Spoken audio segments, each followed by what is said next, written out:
நாங்களுடைய லக்ஷ்மி நீங்கள் பார்த்துருக்கிறது 0 லக்ஷ்மி. எல்பியோட வீடியோவில் ஒரு இடம் சொல்லியிருப்பாங்க. ஒரு 16.35 செகண்ட்லேருந்து பார்த்திங்கன்னா உங்களுக்கு தெரியும்.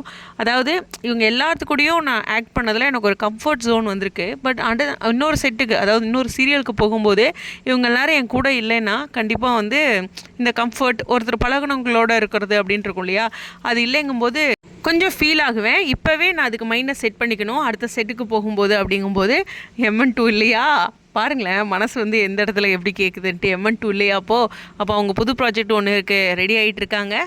அது நமக்கு தெரிஞ்ச விஷயந்தான். பட் அது எப்படி எவ்வளோ தூரம் கன்ஃபார்ம் ஆகிருக்கு அப்படிங்கிற ஒரு ஹிண்டெல்லாம் கிடைக்கல. பட் பொதுவாக ஒரு ஜென்ரலாக சொன்ன மாதிரி தான் இருக்குது.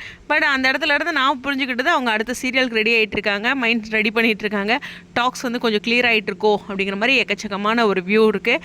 பட் இருந்தாலும் மீண்டும் மீண்டும் சொல்கிறது என்னென்னா, MN2 இல்லை அப்படிங்கிறது அந்த இதில் கிளியர் ஆகிட்டே வரும்போது கொஞ்சம் கஷ்டமாக தான் இருக்குது. ஏன்னா இவங்கெல்லாம் இல்லாமல் ஒரு இதுன்ட்டு. ஆனால் அவங்க டோட்டலாக சொன்னாலும் விக்கா இல்லை அப்படிங்கிற மாதிரிலாம் சொல்ல, ரேண்டமாக எல்லாத்துக்கூடையும் அப்படிங்கிற மாதிரி ஓவராலாக சொல்லியிருக்காங்க. அதுவும் இங்கே கவனிக்கக்கூடியது.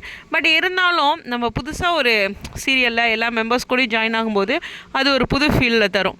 அப்புறம் நமக்கு எல்லாத்துக்கூடையும் பழகும்போது நார்மலாகிடும். ஸோ எல்பிக்கு அப்படி ஒரு புது ப்ராஜெக்ட் கிடைக்கும்போது அவங்களுக்கும் அதுக்கு தகுந்த மாதிரியான மனநிலை மாறும் அப்படிங்கிறத இறைவன்ட்டு வேண்டிக்கலாம்.